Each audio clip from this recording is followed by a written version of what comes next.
Chers maîtres, chers collègues, c'est toujours un plaisir d'être parmi vous. Je remercie le professeur Belkhadir et à travers lui toute l'équipe de la Ligue marocaine de lutte contre le diabète pour leur invitation. CHU d'Agadir, il est encore sur les papiers.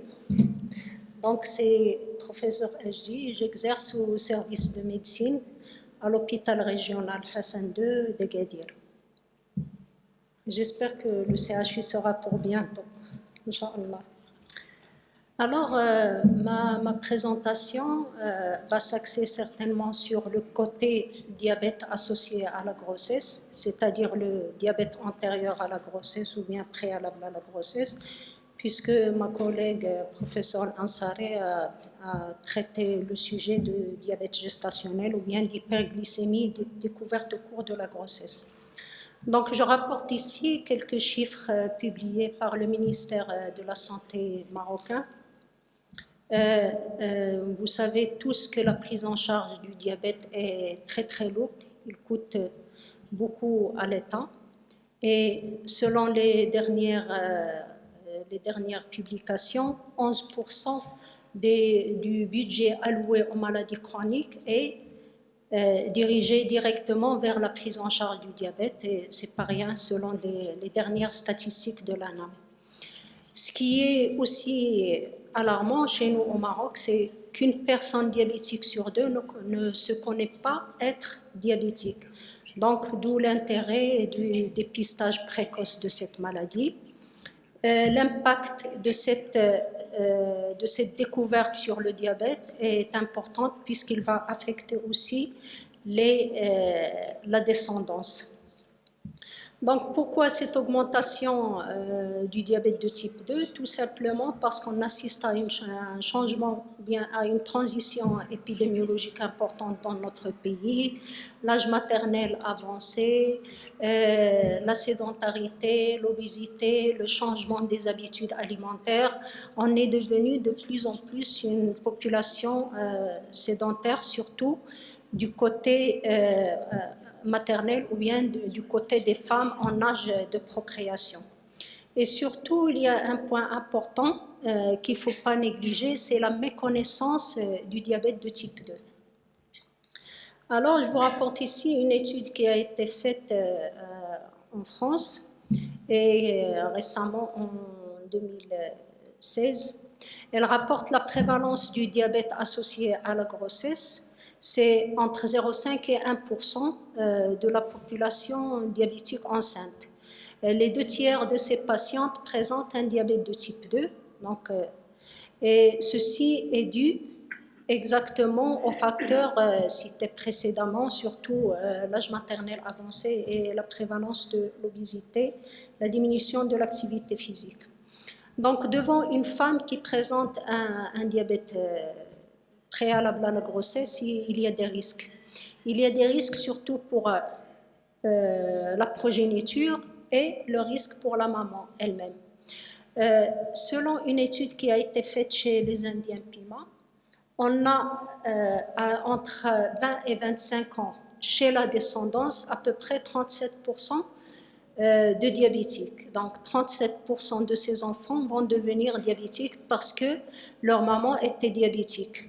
Cette prévalence, elle n'est que de 5% si le papa est diabétique tout seul. Donc, vous voyez l'implication vraiment de la maman dans, par la suite, le patrimoine génétique et le développement du diabète chez cette population d'enfants nés de mères diabétiques. Cette hyperglycémie ou bien ce diabète préalable à la grossesse va entraîner certainement des complications qui ne vont pas se voir systématiquement. Il y a bien sûr des avortements spontanés qui vont se faire avec une prévalence beaucoup plus élevée par rapport aux femmes non diabétiques et qui ne présentent pas d'hyperglycémie. Mais ce qui est important à souligner, c'est que les complications apparaissent dès le premier jour de la gestation.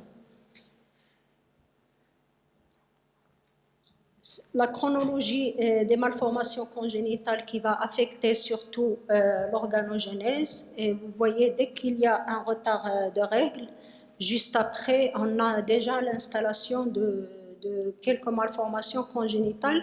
Et ces malformations, ils vont de pair avec le niveau de l'hémoglobine glyquée. Plus l'hémoglobine glyquée est élevée, plus le risque de malformation et de complications est très important. Et ce risque de malformation, il est multiplié par 5 quand on a un chiffre d'hémoglobine glyquée supérieur à 9%, ce qui est malheureusement le cas de la plupart de nos patientes diabétiques enceintes. Pourquoi? Tout simplement parce que on n'a pas cette culture de programmation de la grossesse, on n'a pas cette culture des moyens de contraception et surtout, comme le professeur Ansari l'a très bien signalé, un manque affreux en éducation thérapeutique. Tout ce qui est maladie chronique ne peut pas être pris en charge si on n'implique pas le patient et si on n'a pas un très bon système d'éducation thérapeutique. Alors, vous savez mieux que moi que quand on a une hyperglycémie chronique ou bien un diabète carrément, les risques pour l'enfant, c'est surtout après les malformations congénitales, c'est la macrosomie, avec toutes ses complications aussi bien pour l'enfant que pour la maman, la mort fœtale in utero, le risque de prématurité et la morbidité néonatale. Donc, je vais passer rapidement sur les différentes complications et je vais surtout insister sur tout ce qui est complications sévères et ce qui est macrosomie. Le problème de macrosomie, c'est surtout les complications obstétricales.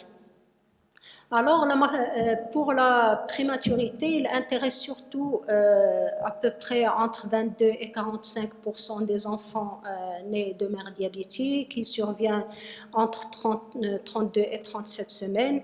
C'est surtout la grande prématurité qui est inquiétante, puisqu'il y a des complications qui vont apparaître après, surtout le risque de diabète chez ces enfants nés prématurés, et aussi il y a le risque chez la maman.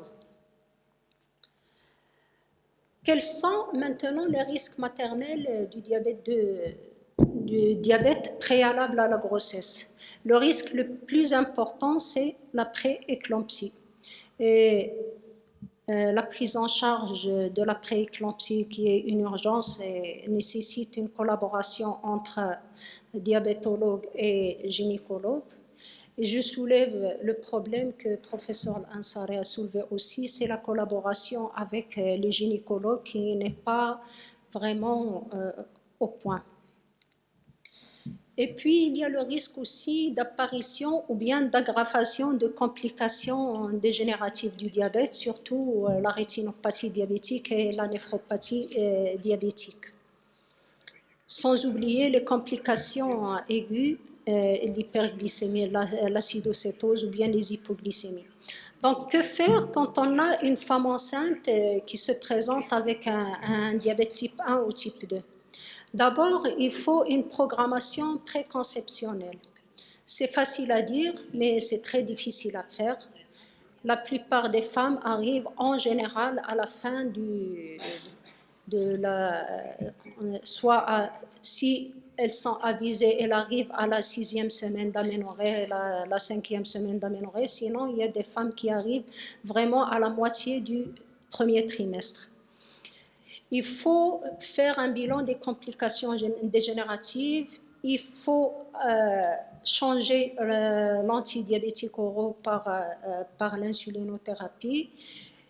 Et puis, l'idéal, c'est d'instaurer un schéma d'insulinothérapie qui va mimer la physiologie. Le gold standard que vous savez tous, c'est le basal bolus. Et surtout, il ne faut pas oublier la supplémentation en acide folique.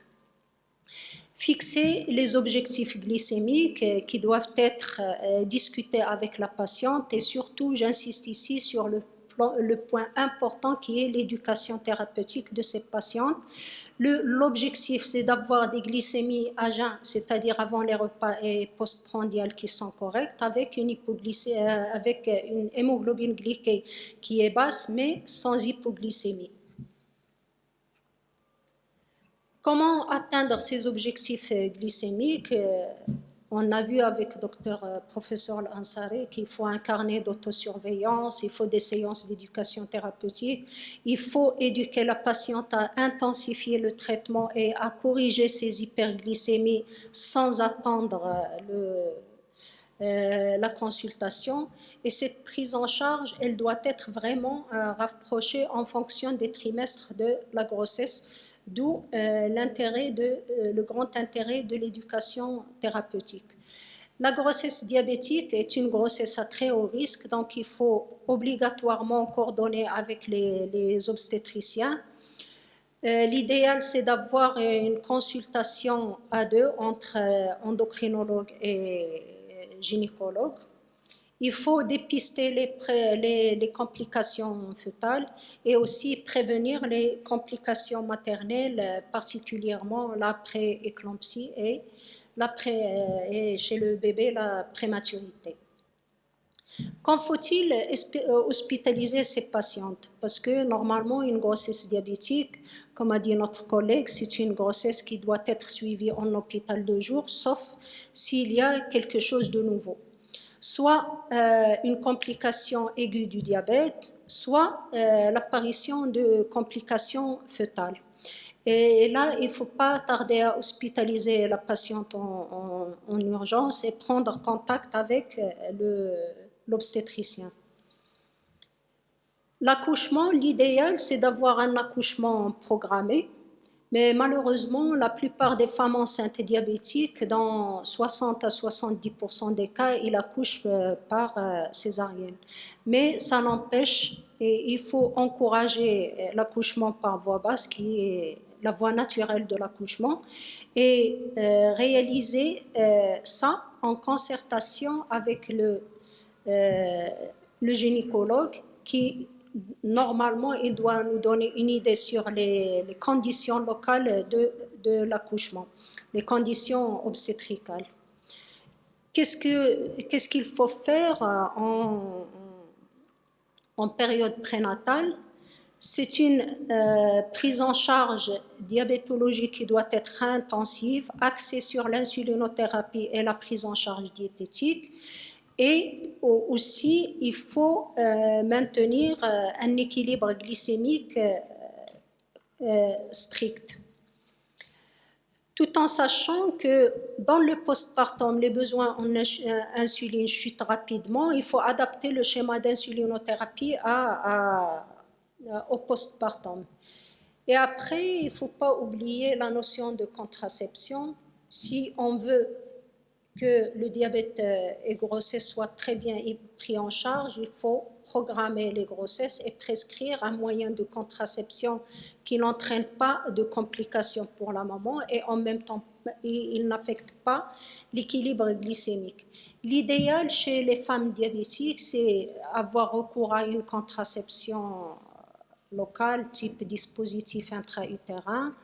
Il y a aussi les pilules mini-dosées et les micro-progestatifs. Pendant l'accouchement, le schéma d'insulinothérapie privilégié est celui du schéma avec la seringue autopulseuse qui vise à maintenir une euglycémie fœtale et il faut arrêter cette SAP dès la délivrance.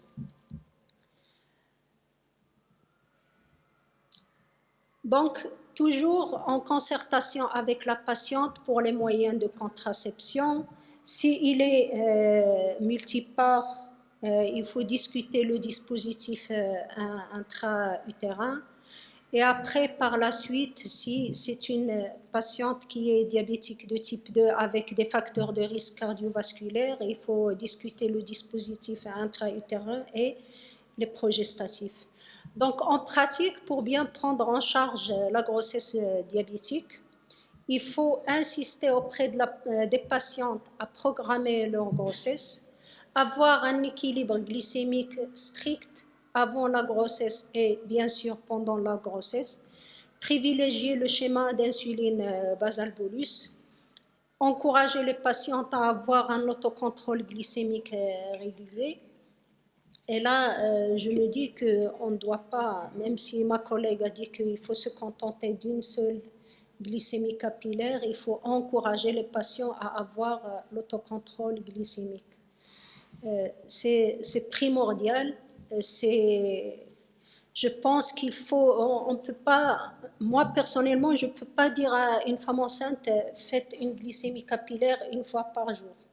J'insiste à ce que la glycémie capillaire ait au moins une valeur pour soit changer le traitement, soit l'adapter, soit... Je sais que les conditions sont difficiles, mais j'essaie de faire de mon mieux pour les encourager à avoir l'autocontrôle glycémique, dépister les complications dégénératives du diabète et informer les patientes sur les différentes contre-indications à la grossesse, c'est très important. On se trouve parfois avec des femmes qui ont une insuffisance rénale et qu'elles sont enceintes, des insuffisances coronariennes avec grossesse, ça il faut... Et aussi insister beaucoup sur le suivi obstétrical et la contraception adaptée. Je vous remercie.